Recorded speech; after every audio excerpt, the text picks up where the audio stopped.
So we are starting a new topic in our course. The topic's name is leverage analysis.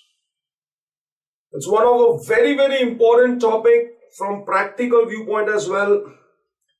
आज जो बड़ी बड़ी कंपनियां हैं, leverage analysis when they do it, they really find it very useful और काफी अच्छे decisions ले सकते हैं when they do this particular analysis. So बोलने की ये बात है दोस्तों that leverage analysis is not just a theoretical topic. सिर्फ theory नहीं है वो, practical life में भी बहुत ही काम आने वाला topic है जिसका नाम है leverage analysis. Immediately, in your mind a question comes that sir, what is first of all leverages? अगर मैं बिल्कुल सीधे साधे शब्दों में आपको बोलूं तो leverages or leverage analysis is basically nothing but explaining the relationship between two variables. I repeat once again, it is explaining the relationship between two variables, between two figures. जब आप उनका relationship compare करते हैं, जब आप उनको compare करके कुछ रिजल्ट्स हासिल करने की कोशिश करते हैं, कुछ डिसीजंस लेते हैं after this leverage analysis, that is basically nothing but the basic meaning of the term leverages. Leverages analysis करने से पहले students should know the income statement very properly. Because leverage analysis, when you do it, friends, if you know the income statement, you can do it in a very comfortable manner. Income statement is basically what? It is nothing but vertical presentation of your, you can say, profit and loss account only, but from financial management viewpoint. यहाँ पर हमारी accounting viewpoint की बात नहीं चलेगी. यहाँ पर we are speaking about financial management viewpoint, from FM viewpoint. So as we all know that when you prepare an income statement, सबसे पहले income statement के ingredients क्या होते हैं, income statement में क्या क्या चीजें आती हैं. तो we know pretty well income statement starts with sales. We reduce from there the variable cost. So once we reduce from the sales the figure of variable cost, we get the figure of what? We get the figure of contribution. Contribution से we reduce the fixed cost. तो एक बार आप जब fixed cost को minus कर लेते हैं, so you get the figure of EBIT, that is earnings before interest and taxes. Once you get EBIT, वहां से आप interest को reduce करते हैं. So you get the figure of EBT, that is earnings before taxes. Then you minus from there the taxes part. तो आपको जो answer मिलेगा, you get the answer of EAT, that is earnings after tax, also known as very popularly PAT, that is nothing but profits after tax. एक बार ही आपका PAT का काम हो जाता है. Once you get that particular figure, then if there is any preference share capital in the company, वहां से आप प्रेफरेंस डिविडेंड को माइनस करते हैं and you get one particular answer which is known as earnings for the equity share holders. I mean preference dividend को देने के बाद whatever is left, that is of course for whom sir, it is for the equity share holders. और एक बार ही आपको earnings for equity share holders मिल जाता है, वहां उस फिगर से you divided by total number of equity shares. So we get our answer of EPS, that is nothing but earning per share. I repeat once again, friends, I am doing leverage analysis. When I am doing leverage analysis, I first of all want to know the income statement properly. Because the base of leverage analysis is of course the income statement. What all things I have said you in income statement, it is nothing but the figure of sales. You minus from there the variable cost, we get contribution. You minus from there the fixed cost, you get earnings before interest and tax. You minus from there the interest part, you get earnings before tax. You minus from there the taxes, you get earnings after tax. You minus from there the preference dividend, if any, you get earnings for the equity shareholders. And then of course you divide that by the total number of equity shares. So you get earning per share, which is very popularly known as EPS. So in leverage analysis, this particular income statement, why it is the base figure, that is what we are speaking, because jitne bhi leverages hai, first of all, there are three types of leverages. One is nothing but the operating leverage, second is nothing but your financial leverage, and third one is of course your combined leverage. Now when I am speaking about operating leverage, when I am speaking about financial leverage, you will get it from this particular income statement only. Of course, combined leverage is just combination of the first two. So in short, if we are sure about the income statement, trust me friends, automatically all the leverages and its analysis is automatically done. In fact, by default itself, the leverage analysis will be done. Yes. जैसे when I say about an operating leverage का basic मतलब ही क्या है sir? So operating leverage is nothing but due to operations, what is the relationship?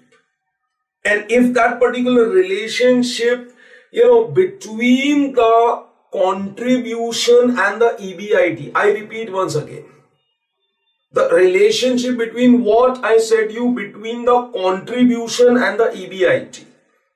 तो relationship between contribution and EBIT किसकी वजह से होता है? वो definitely fixed cost की वजह से होता है. Sir, fixed cost क्या होते हैं? Fixed costs are nothing but the cost incurred irrespective of whatever business you do, whatever is your volume of sales, whether you are doing any business or not, but still fixed cost तो आपको incur बेटा करने ही पड़ेंगे. So we can definitely say that because of fixed cost, the operating leverage comes into existence. Yes. Sir, can you prove it? Why not? It is as simple as that. If fixed cost is less, operating leverage will be less. And if fixed cost is more, operating leverage will be more. As for formula wise is concerned, as I just now said you friends, that because of fixed cost, if operating leverage comes into existence, formula just go by this logic. See, I have given you an income statement. It was what, if you remember, it's sales less variable cost, you get contribution. Less fixed cost, you get EBIT. So now you just take the base of fixed cost to get operating leverage. Sir, how? So before fixed cost, what was the figure? It was contribution. And after fixed cost, what is the figure? It is EBIT. So you just remember that logic of before and after. Before fixed cost, after fixed cost. So before fixed cost, it is definitely nothing but contribution. And after fixed cost, it is definitely nothing but EBIT. So the formula for operating leverage is contribution divided by EBIT. So contribution divided by EBIT, the answer what I get is nothing but operating leverage. If operating leverage is high, it basically means that fixed cost of this organization are high. Now friends, if fixed cost is high, that is not a very, very exciting situation. Because irrespective of the business, आपका business कुछ भी हो, आपको वो वाला खर्चा तो करना ही पड़ेगा. So friends, as far as possible, the fixed cost should be less. So if fixed cost is less, definitely the operating leverage will also be less. And the operating leverage is expressed in terms of times. It is 2 times, it is 3 times, so on and so forth. Immediately you will also think, अब क्योंकि ये XFIN का lecture है, because we are speaking something about the practical viewpoint as well, तो आपको ये भी जानना है कि आपका समझो 2 times का operating leverage आ गया. We are saying that operating leverage is 2 times. Sir, what do you mean by this? It's got a big meaning, yeah. It basically means that if sales is changing by 10%, example there, if sale is changing by 10%, then EBIT will change by 20%. I repeat. First of all, we are speaking about operating leverage. we say that operating leverage is expressed in terms of time. So it is 2 times. So if it is 2 times, iska kya matlab hai, sir? What do you mean by this? It basically means that if sales is changing by 10%, the EBIT will change by 20%. सोचे इसके बारे में. आप सोचेंगे तो sir, that is so good. So in short, let us assume that if sale is increasing by 10%, so if sale is increasing by 10%, so EBIT will increase by 20%. If sale is increasing by 10%, so double 2 times means the EBIT will increase by 20%. Let us assume that if the operating leverage is 4 times, so 4 times means if sale is increasing by 10%, then the EBIT will increase by 40%.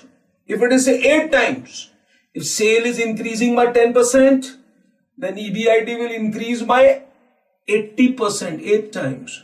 Immediately, friends, you will say and you will think that, sir, आप तो बोल रहे थे कि operating leverage अगर कम होगा तो अच्छा है, लेकिन यहां पर तो ज्यादा ही अच्छा लग रहा है.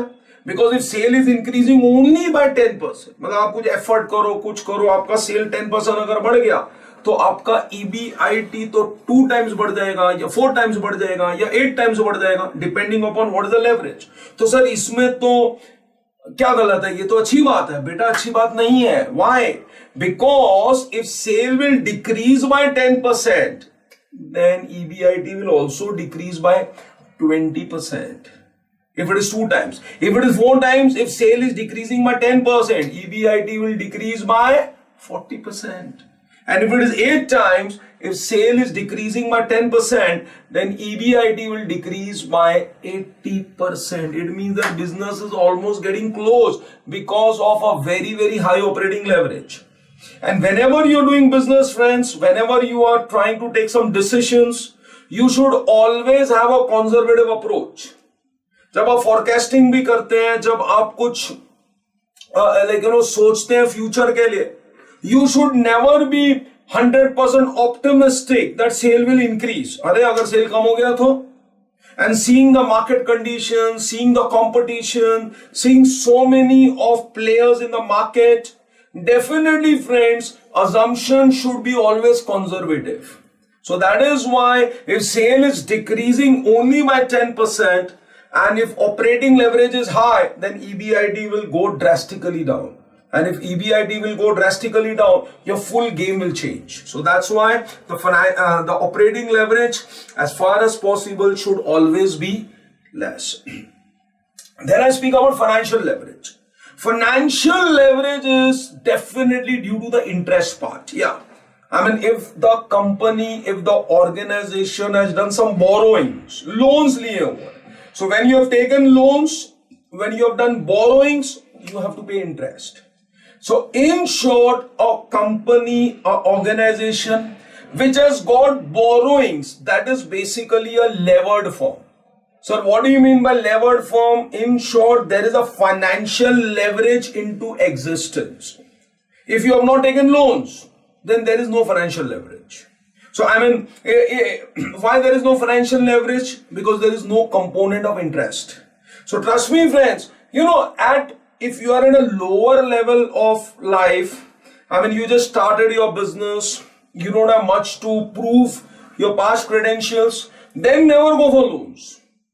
But in case if you have reached at one position in life and your interest coverage ratio is good, I mean, your earnings are sufficient enough to pay off the interest, then friends, it is an advice from an expert person in financial management. The company should go for loans. Yeah. Because when you will go for loans, you will go for expansions. When you will go for expansions, definitely there is a growth factor. The risk is always there. But business itself means risk. So you need to take the risk. So you need to do the borrowings. So interest part, because of interest when the leverage arises, that leverage is known as financial leverage. Because of fixed cost when the leverage arises, that was operating leverage. Because of interest when the leverage arises, that is financial leverage. Formula again the same thing, that same logic before and after. So before the interest, after the interest. Before the interest, what was the figure? EBIT. After the interest, what was the figure, beta? It was EBT. So that is why what will be the formula for financial leverage? Of course, it will be EBIT divided by EBT. Again, same thing, friends. Higher the financial leverage, it is not so good because lots of loans have been taken. So again, if you have taken a lot of loans, so your interest burden is very high. So God forbids, if some wrong day comes, if some rainy day comes, if you can't repay the interest payment, then it is probable the company may go into insolvency. So one has to be very much careful. और ये leverage analysis में यही तो सिखाया जाएगा आपको detail में कि किस तरीके से लेवरेज एनालिसिस आपको हेल्प करेगा to take a decision whether you should take a loan और not, whether your fixed cost should be high or whether you can afford to have some more fixed costs. That is what is nothing but leverage analysis. So, I mean, when you do operating leverage, so before fixed cost, after fixed cost. So, contribution divided by EBIT. When you do financial leverage, it is before interest, it is after interest. That is nothing but EBIT divided by EBT. Combined leverage, कोई tension ही नहीं है, दोनों को combine कर दो, you will get combined leverage. लेकिन when you doing combine over here, beta, you don't have to add it, you have to multiply it. Yeah. So combined leverage will be what, sir? It will be operating leverage multiplied by financial leverage. So this is what I wanted to discuss with you in my introduction lecture. Rest we will definitely be doing much details once our actual lecture starts.